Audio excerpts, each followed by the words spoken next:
Exemple d'équilibre statique. Une corde à linge simple est attachée à deux poteaux séparés par une distance de 10 mètres. Une poulie supportant une masse de 30 kg roule jusqu'au milieu de la corde et s'immobilise à cet endroit. Le milieu de la corde se situe à 0,4 m en dessous de chaque bout. Détermine la grandeur de la tension dans la corde à linge. Donc, on va se faire, pour commencer, un dessin représentant la situation. Donc, attention, c'est la situation, c'est pas un diagramme de force. Donc, mes deux poteaux, ma masse, qui est ma poulie, donc de 30 kg, qui est au milieu.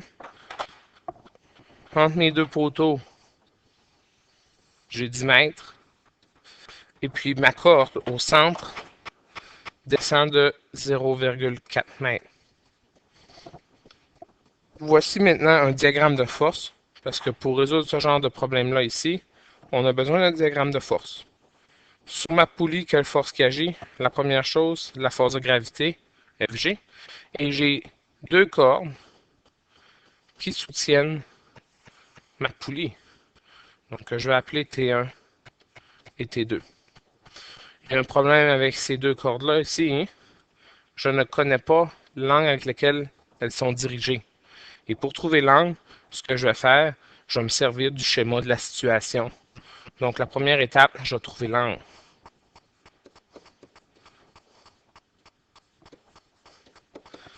Donc, si je me fie au triangle, donc j'ai un grand triangle avec ma grande ligne rouge, qui est juste ici que je vais refaire en vert.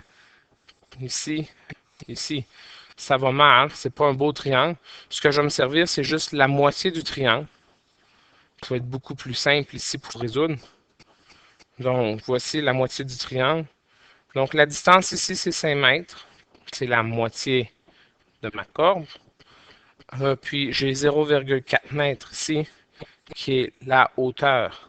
Ce que je vais faire, je vais trouver l'angle qui est ici.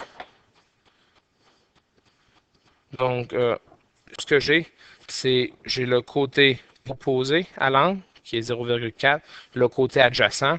Donc, la tangente de l'angle est égale à 0,4 m divisé par 5 mètres. C'est le rapport trigonométrique qui utilise opposé et adjacent. Pour trouver θ maintenant, hein, je me retrouve avec tangente moins 1 de 0,4 sur 5. Les mètres sont annulés. Donc, quand tu calcules ça, ça fait 4,57 degrés. Donc, j'ai trouvé maintenant un angle. Je ne vais pas trouver n'importe quel angle. J'ai trouvé l'angle ici, 4,59. Excusez, pas 59, mais bien 57 degrés. Je peux tout de suite conclure que l'autre côté, c'est 4,57 aussi. C'est exactement le même triangle. C'est assez facile à voir. Donc, j'ai trouvé mes angles. Il me reste à trouver maintenant T1 et T2. Et pour résoudre ce genre de problème-là ici, je vais y aller horizontalement et verticalement.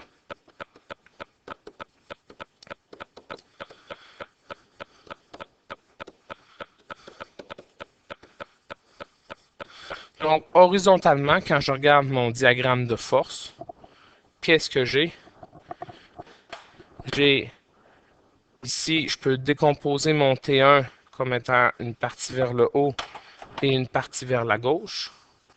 Et je peux diviser mon T2 comme une partie vers le haut puis une partie vers la droite. Et puis FG qui est juste vers le bas.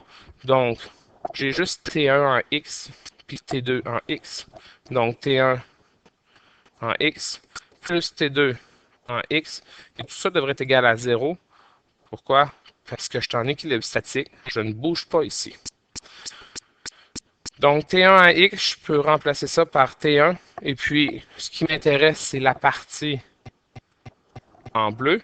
Puis, je vous rappelle, T1, c'est la partie en noir ici. Hein? Donc, ça, c'est T1. La partie en bleu, c'est le côté adjacent. Donc, ça sera le cos. Donc, T1 cosinus de 4,57 plus T2 cos de 4,57 égale 0.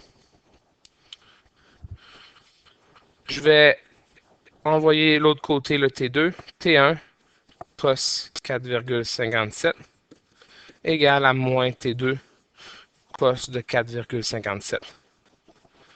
Je divise de chaque côté par cos 4,57.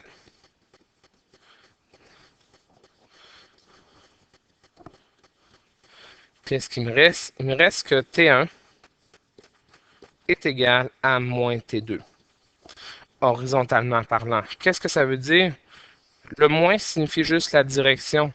Donc, le moins dit que T2 est dans la direction opposée de T1, mais il est de même grandeur. Donc, si T1 tire 52 newtons à gauche, T2 va tirer 52 newtons, mais à droite. Donc ici, ce que ça revient à dire, c'est que T1 égale T2. Verticalement, qu'est-ce que j'ai?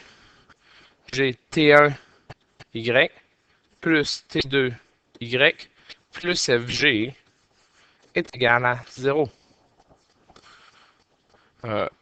J'ai besoin de FG. Donc FG, on peut le calculer. FG, c'est M fois G. Donc la masse qui est à 30 kg fois 9,8 newtons par kilogramme qui est mon petit G. Ça me donne ici comme FG 294 newtons, puis il est dirigé vers le bas. Je peux remplacer aussi sans problème T1Y puis T2Y. De la même façon, ou même principe, T1Y, c'est la partie en vert, c'est le côté opposé de mon angle, donc c'est le sinus.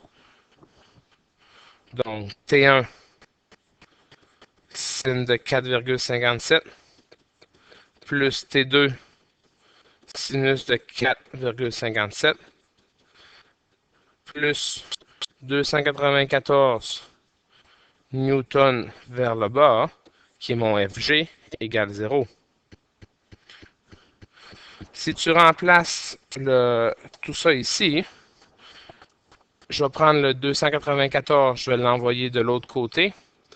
Et puis, ce que je sais aussi, selon ma première partie, c'est que T1 égale T2 en grandeur. En direction, sont de direction opposée horizontalement, mais verticalement, T1 et T2 sont de la même direction. Donc, ce que je vais faire ici, je vais remplacer T2 par T1. Donc, je me retrouve avec T1 sin de 4,57 plus encore T1 sin de 4,57. Donc, j'ai remplacé T1 ou T2 par T1 est égal à moins 294 newtons bas.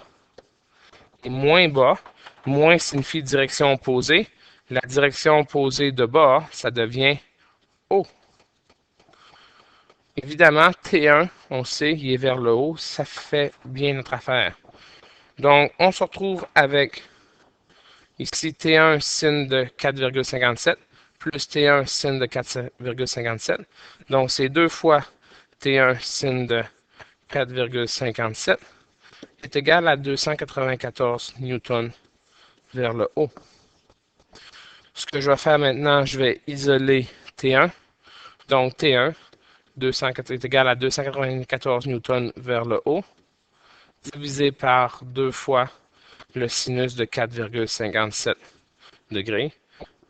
Donc, si tu prends la calculatrice et tu calcules, tu vas te rendre compte que T1 est égal à 1843,37 newtons vers le haut.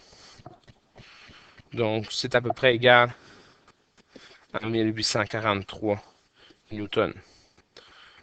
T2 vaut quoi? Ben, T2 est égal à T1 aussi. Fait que T2 est égal à T1 est égal à 1843 newtons.